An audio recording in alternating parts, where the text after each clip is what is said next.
Welcome everyone. இன்றைக்கி rose பிளான்ட்டுக்கு வெயில் சீசனில் நம்ம என்ன கொடுக்கறதுன்னு பார்க்கலாம். நல்லா சில்னஸாக இருக்கணும் பிளான்ட்டு. அதே சமயத்தில் நம்ம இந்த ஃபெர்டிலைசர்லாம் கொடுத்திங்கன்னா வாரத்தில் 3 நாள் நல்லா வளரும். ஏற்கனவே நம்ம உச்சி வெயிலில் இடம் இல்லாதவங்க உச்சி வெயிலில் தான் வச்சுருப்பீங்க. அவங்கெல்லாம் கூட இந்த ஃபெர்டிலைசர் ரெடி பண்ணி செடி கொடுக்கலாம். பாருங்கள், இந்த ரோஜா செடி இப்போ இந்த ரோஸ் பிளான்ட்டுக்கு வந்து தளிர் வந்திருக்கு. பாருங்கள், தளிர் வந்திருக்கு. நம்ம எப்போவுமே வந்து ரோஜா செடி வந்து வெயில் இருக்கிற இடத்துல தான் வைக்கணும். நிழல்லே வச்சா சரியாக வராது. நீங்கள் வந்து பாதி வெயில் பாதி நிழல் அந்த இடத்துல நீங்கள் வச்சிங்கன்னா நல்லா வளரும். இல்லை ஃபுல்லாக வந்து 2 ஹவர்ஸாவது வெயில் நல்லா விழணும் பிளான்ட்டுக்கு, ரோஸ் பிளான்ட்டுக்கு. அப்போ தான் நல்லது. இப்போ எப்போவுமே வந்து இப்போ நல்ல உச்சி வெயில் நல்ல வெயில் அடிக்குது. நம்ம அந்த பாதி வெயில் பாதி நிழலில் வச்சா கூட உஷ்ணமாக இருக்கும். அதாவது உஷ்ணம் அதிகமாக இருக்கும், ஹீட்டு அதிகமாக இருக்கும். எந்த இடத்துல வச்சாலும் இப்போ ஹீட் அதிகமாக தான் இருக்கும். இருந்தாலும் பாதி நிழல் பாதி வெயில் இருக்கிற இடத்துல தான் வைக்கணும். மரம் இருந்ததுன்னா நீங்கள் மரத்துக்கடியிலலாம் வச்சுக்கலாம். வெயில் இருந்தாலும் சில்னஸே இருக்கும் பிளான்ட்டுக்கு. அது போல் சொல்கிறேன் நான். இப்போ இந்த செடியெல்லாம் வந்து இந்த செடிக்கு வந்து ஏற்கனவே தளிர் வந்திருக்கு. இந்த செடிக்கு நான் இப்போ ஃபெர்டிலைசர் என்ன கொடுக்குறேன்னா, இப்போ நான் வந்து பாருங்க, நான் வந்து எலுமிச்சந்தூள், வெங்காயம் தூள், கொஞ்சமாக சாதம் பழுது வந்து நைட்டு மிச்சமாகுமே சாதமெல்லாம், அந்த சாதம் வந்து கொஞ்சம் தண்ணி ஊற்றி புளிக்க வச்சுருக்கிறேன். கொஞ்சமாக லெமன் போட்டிருக்கேன், கொஞ்சம் வெங்காயம் தூள் போட்டிருக்கேன். ஆனால் வந்து பழைய சாதம் வந்து அதாவது ஒரு பிடியெல்லாம் கூட இல்லை, கொஞ்சமாக இருந்தது. நான் அதிலே தண்ணி ஊற்றி வச்சுருந்தேன் செடி ஊற்றலான்ட்டு வெயிலுக்கு. இது போல் சாதமெல்லாம் மிச்சமான நைட்டே தண்ணி ஊற்றி வச்சுட்டு நல்லா புளிக்கணுன்னா கொஞ்சம் தயிர் ஊற்றிக்கோங்க. நான் நல்லா புளிச்சிச்சு. இதில் லெமன்லாம் போட்டு வச்சுட்டேன் நைட்டே சாதத்தில்.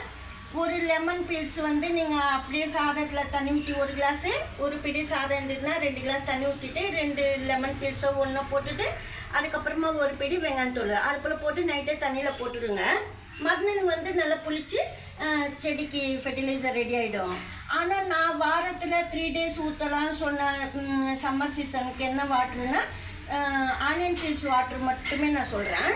நீங்கள் ஆனியன் பீல்ஸ் வாட்டர் மட்டுமே வந்து வாரத்தில் 3 times வந்து 1 weekல் 3 times வந்து கொடுக்கலாம். ஆனியன் பீல்ஸ் வாட்டர் வந்து 2 times ஃபர்மெண்ட் பண்ணிவிட்டு நல்லா புளிக்க வச்சுட்டு நீங்கள் வந்து 1 week 3 times கொடுங்க. ஜில்னஸ் இருக்கும் பிளான்ட்டுக்கு. வெயிலில் வச்சா கூட எதுவும் செய்யாது. இப்போ வந்து நான் இந்த ஃபெர்டிலைசர் இந்த பிளான்ட்டுக்கு கொடுக்குறேன்.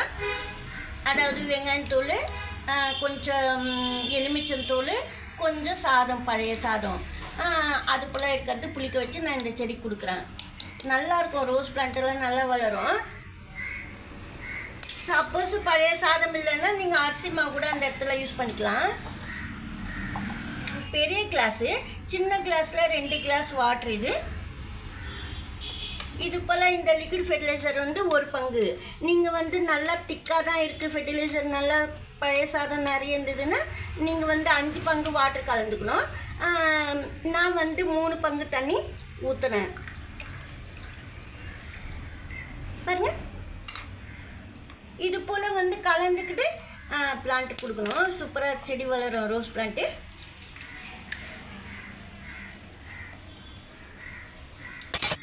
ரோஸ் பிளான்ட்டில் பட்டு வைக்கலைன்னா மொட்டு வர்றதுக்கு வாழைப்பழம் தோல் வந்து நீங்கள் இதிலே போட்டுடணும். பச்சையாக இருந்ததுன்னா, இல்லை காஞ்சது வாழைப்பழம் தோல் இருந்ததுன்னா, இல்லை காய வச்சது வாழைப்பழம் தோல் இருந்ததுன்னா இது போல் சாயக்குள்ளே லைட்டாக தோண்டிட்டு பாருங்கள், லேசாக பள்ளம் தோண்டி இது போல் வச்சிடணும்.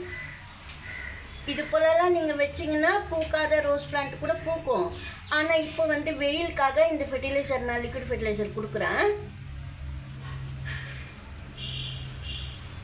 இப்போ எனக்கிட்ட காஞ்சது இருந்தது வாழைப்பழத்தூள், அதுக்காக நான் இதுக்குள்ளே போட்டுட்டேன். இப்போ வந்து லிக்விட் ஃபெர்டிலைசர் ஊற்றலாம். இத்தனையும் செஞ்சு கொடுக்க முடியாதுன்னா, டைம் இல்லைன்னா இது போல் வெறும் ஆனியன் பீல்ஸ் மட்டுமே கொடுக்கலாம். வாரத்தில் 3 times சொல்கிறேன். இது வந்து நீங்கள் 15 days once தான் கொடுக்கணும், அடிக்கடி கொடுக்கக்கூடாது. இந்த வீடியோ அவ்வளோதான். பிடிச்சிருந்தா லைக் பண்ணுங்கள். நன்றி, தேங்க்யூ.